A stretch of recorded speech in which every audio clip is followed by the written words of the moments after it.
This is Aaron Levine, LG Insurance Agency, hanging out with my friend Lauren Farrell from an amazing vodka brand. She is the brand, I think. Am I allowed to say that you are the brand? Sure. You are the brand. She is Juicy Tits.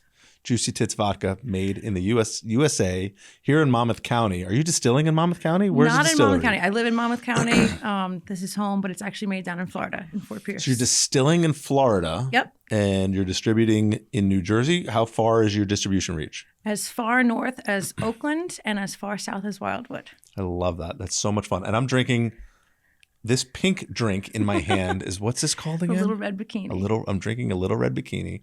This is the greatest kind of podcast episode because, except for the fact that I'm the only one drinking on the podcast is so much fun. And when I started my podcasting career with my friend Andrew Talcott, who had a show called the Totally Local Podcast, we would go around to different bars and distilleries and breweries and just get drunk and talk with business owners about their spirits and their beer and everything else. So this is like taking me back to 2021 when I started the podcast journey on the Totally Local Podcast. I'm like, this is the greatest thing ever. We get to go drink, eat, and talk, and we're having fun, but also, getting into the groove of quote unquote business of podcasting.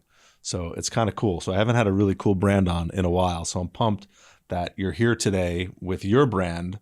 And I can't wait to hear a little bit about your backstory and your forward story, because you have a huge charity component to what you've been doing. And I know you had a professional career that you recently left, or within the last year or two, right? Yep. In the construction world, to fully represent this brand of yours. So I think it's so cool to take that leap and go. So Juicy Tits Vodka, Lauren Farrell. I guess you just got to start with why the name, and I should be blushing right now, but I'm well versed in saying it already. So, which is awesome. So first of all, thank you so much for having me, and course. it's a pleasure to be here. Basically, the name was a joke back in college, and I always say not a nickname. I took my first shot of Fireball. It tasted like big red gum.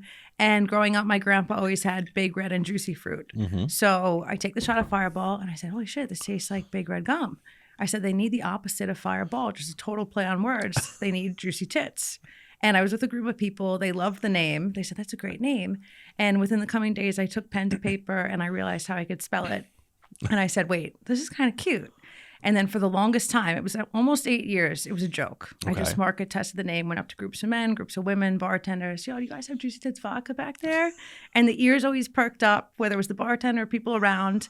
And it got to the point where the feedback was so positive, people wanting shirts, cases to work for me. I said, I have to figure out how to do this. Fun. So total joke for the longest time. It's a fun name because, like, even when you walked in, we've been giggling for the past half an hour or so before we started rolling about how much fun it is. And I said it out loud when you walked in, and somebody else in the back was like, what'd you just say?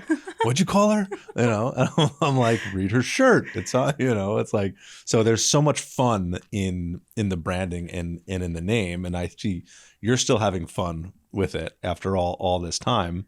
So when did you start distilling? When did you decide to fully bring it to market? So 3 years ago. Okay. We wanted to launch in Jersey first, but the Jersey license process is completely different, a lot longer, a lot more intensive than that in Florida. And obviously, she's a little bikini girl who would do well in the Florida market too. Absolutely. So we launched in Florida. It's where the product's made. And then we patiently waited for our Jersey license. So can I find this in Key West? Yes, you can. Oh my gosh, I can't wait. So I'll be down in Key West in June for a conference. It's an unconference. But we're there every year, and now I'm gonna be seeking out Juicy Tits Vodka because I can't wait to see everybody else's reaction when we start ordering it. I find it, and I'm gonna have to reach out to you before I go. I'm like, all right, where's the distribution going? Let's find out what bars we're in, and let's get it going, because especially down there when you're really getting after it and having a good time, it would be hysterical. Yeah, it's such a great town. We actually just got back a couple days ago. Okay. And it's such a great town because it's such a manageable town, but it's also super competitive. So to have shelf space there in the accounts that we do and to get to go nurture it and just meet cool people on vacation. It's like you said, fun. Like it's a fun industry. It's a fun product.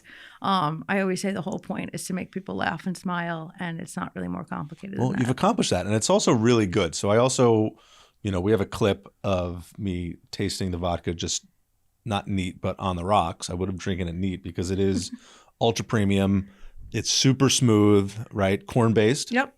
So corn-based vodka, and Gluten-free. it's gluten-free. It's really, I'm pumped. I really good. I'm typically a Grey Goose vodka drinker, which is grain-based, but I felt like it had some similar qualities Yep. to that versus, Tito's, which is America's favorite vodka, right? It has a different flavor profile. Tito's, you can taste the corn in it, in my opinion.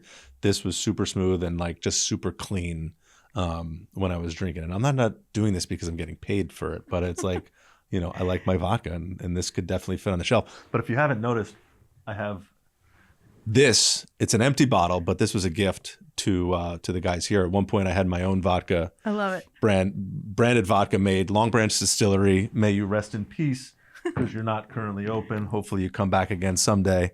But yeah, the Long Branch Distillery and I were, I had him do a vodka run for us, and I gave it away at a not like a networking event, but like I had an annual party for the agency and invited all of our friends, family, and referral partners, and I gave everybody their own bottle of LG vodka. So super, super fun concept. Now I might have to give everybody a bottle of Juicy Tits. So you were in the professional world. Tell me about your professional career and what it felt like, and who motivated you to, decide to leave. Who helped you make that decision? So that's a very good question. And it's one that I actually have left the corporate world twice. My first time was with my handbag business. Okay. And I was working for Gucci at the time. I parted ways to launch my own handbag brands. Wow. Loved it. Got as far as having physical retail, and then COVID hit. So obviously we all know what happened to retail during COVID.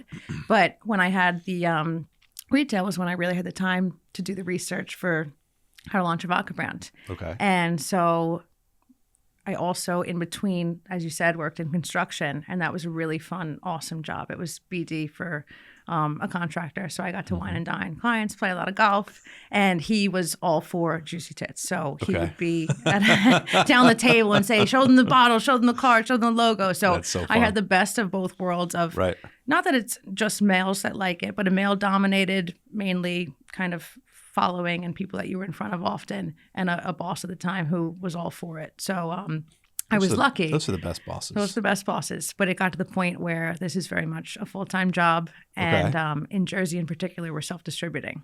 Okay. So on top of maintaining accounts, going and getting new ones, we're actually doing the literal deliveries. So logistically, a lot of time is spent in the car. And I know that game because I've insured many a distillery and many a different brand, and I know the game. It's not easy. Yep. Especially to get it rolling and to get that traction. And we'll talk offline about some people that I might know to be able to get you in some doors. If you're not already in the doors, I can definitely potentially make some introductions. I know some people that would love to have this on the shelf. I think would be cool in a couple of spots, especially. Yeah. Some of those stuffy places, maybe not, but maybe those are the better places. Honestly, locally, we're in a lot of premium high-end spots. So it kind of helps our resume as we go and court new accounts because we do have a nice local footprint. Do you prefer dive bars or, a little higher end places? I love everything. You love everything. I love the diviest of dive bars, and I love the fancy, nice, anywhere. It's funny. I can go from the Chubby Pickle to Rooney's in a single day and be just fine. We're in the Chubby Pickle. Oh my God. Unbelievable. I'm going to call Adam right now and tell him to put me aside a bottle. I love it. But back to answer your question, how did you make that decision? I think it's one of those things that you owe to yourself, knowing when you're an entrepreneur and you have an idea. Right. You have to put your all into it, and you owe it to yourself that you have to, even if you have the 9 to 5 and you're working in your downtime, your off hours, your weekends to bring something to fruition, you owe it to yourself to take that leap and do what you can to help make it a reality, or at least start to take the steps to make it a reality. That's really important. Who's the best speaker on this? Gary Vaynerchuk is big on taking your hobby and monetizing your hobbies until you can make it a full-time opportunity. Yep. Right. Like, I think he speaks a lot about that, the side hustle. There's a couple of books about the side hustle out there. And if you can take your side hustle, if you're committed enough and dedicated enough to your side hustle, but also doing a really good job at your primary, because you need that, right? And then eventually being able to turn your side hustle into your full-time gig, I think that's so much fun. That's great. Yep. It is fun. And I think the scary part for people is that leap, that risk, that what if. But I think the beauty of it is even if you fail, you're going to learn so much. Right. So that's such a blessing to then take with you into forward ventures or just life in general. That's another one. Is fail forward. I mean, we all have to make mistakes. We all have to make mistakes on our own. And it's failing forward is where the opportunity lies. And just you have to grind, right? You have to grind every single day in the beginning to get it done until, you can buy back your time, until you can bring other people into the mix to then assign additional responsibilities, right? Your first step is going to be maybe not bring in a driver, but maybe bring in somebody to do more social media, maybe bring in somebody to spend more time on the phones and handle your accounting and your billing and all that stuff so you can get paid faster, which would be good too, right? We all want to get paid. It's funny, actually, in Jersey, nationally, there's a rule of thumb that if an account's not paid within 30 days, they can get listed. Okay. So it's the one protection in the liquor industry where it's a blacklist literally of if you own John's Bar, for example, and you didn't pay me within the 30 days, I followed up 1 or 2 times courteously, and you're not paying me, I can list you and you cannot receive a drop of alcohol from any distributor. So your venue gets screwed until you pay. So everybody just screws the insurance guy and doesn't pay the insurance bill because I've got no list unless somebody's requiring the insurance coverage. I've got nothing. So the liquor gets paid. Liquor gets paid. The insurance that covers the aftermath of the liquor does not.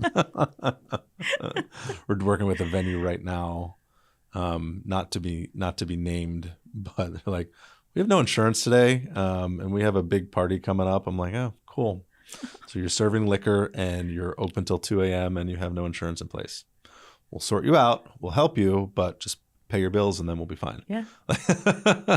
Like, I'd be more scared of not having insurance than anything else right now, especially in the bar business. There are just way too many incidents going on, and it's just us. But anyway, I don't even want to talk about that.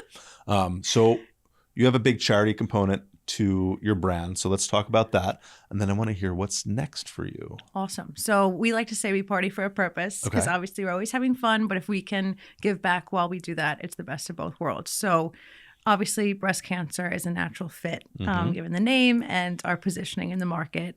I did diligence within that community for, again, a lot of years and made sure that it was well received and in a tasteful way. Okay. And a lot of women within that community, survivors, thrivers, they said, you're bringing levity to something so heavy. And so this is great, that it's light, it's fun.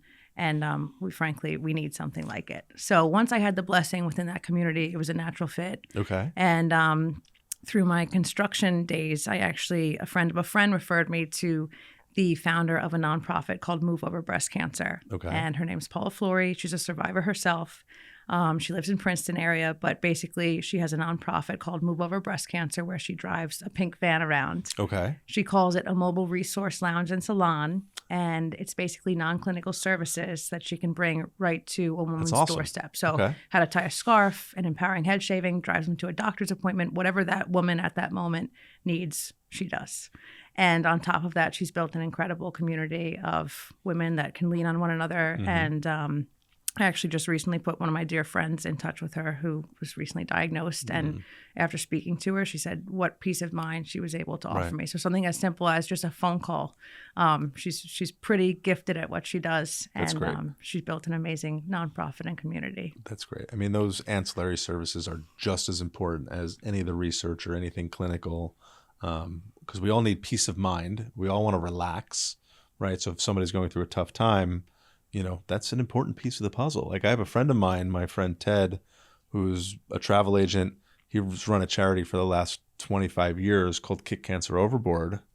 And they send patients away struggling and their families away on a cruise. That's awesome. Right? So it's all donated cruises. It's here, go to Bermuda for 4 days and take your mind off of the rest of your life. Right? So doing those other things are so important in addition to the research and the clinical stuff. But people just want to relax too. They don't need it doesn't always need to be heavy. It needs to needs to be fun and light and needs to be awesome. So that's great that you teamed up with somebody in that way and on the other side of the equation to be able to benefit. And I know I saw on your website, you have some swag, you have some apparel that is specifically dedicated to, right, where some profit proceeds are going straight to that, right? Yep. So vodka and merch sales, all of it, a portion of those profits goes to Move Over Breast Cancer.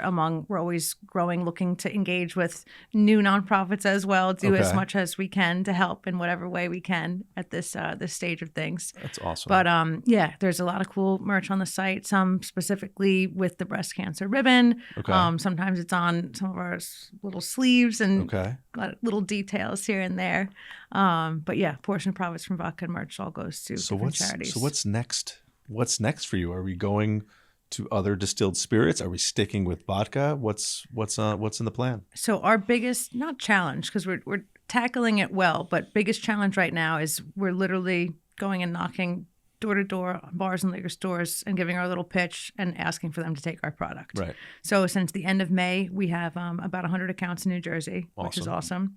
We're waiting on 10,000 bottles to get filled in the beginning of February. And then we get to pound the pavement that much harder and get more accounts. And so 10,000 bottles being distilled in Florida. How are you getting? You like to drive around from account to account with cases in your car. 10,000 bottles, and I don't think that's fitting. I don't drive those cases. Those come in a truck. A truck with special insurance, believe it or not. Truck with special insurance. Thank God. The last thing we need to do is have 10,000 bottles fall over on the highway. That wouldn't be good. It'd be bad for everybody. That's a huge insurance case that could be, we could dive into that another day. But, the implications on that with lost revenue, your bottles are specially designed, right? You use a special bottle and your graphics and everything else that goes into it. There's so many moving pieces to it. So we won't talk about that. We're not going to get into that. So, continuing, pounding the pavement, selling more vodka.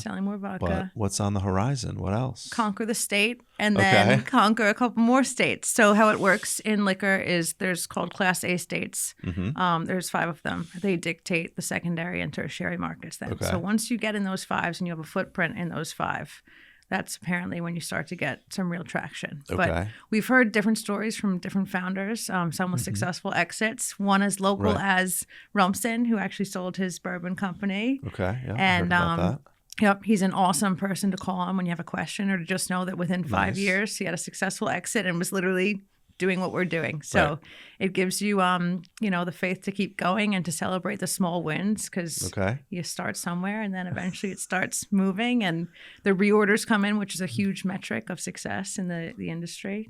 Because, that's the hardest part, right? Everyone's going to buy the first case. Everyone's going to give you that first $250, right. What about the second, third, fourth? Getting them to reorder when they're not going through one of the top distributors where they can order cases of everybody at the same time, right? The broader line distributors. Is that a goal to get into work with a broader line distributor eventually when you have more mass distribution? When the time is right. So again, rule of thumb from other brands, if you engage too soon, you can get tabled. They'll take on cases and then shove you in the corner and won't even talk about your product and let you die. Kiss of death. Right. Yeah. So a lot of people have said, kind of let them come to you a little bit. You have a little bit more leverage at that point.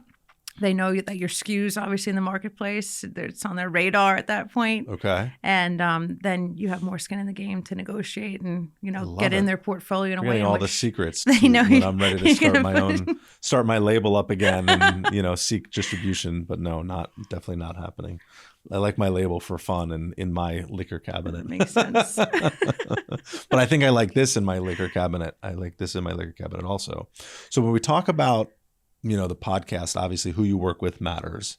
We want to celebrate the who's in our lives. You talked about your prior boss who celebrated you, and even when you were working, wanted you to share your brand and stuff, which I think is awesome. Who else helped push you? Who else have you relied on to get to where you are today with this, right?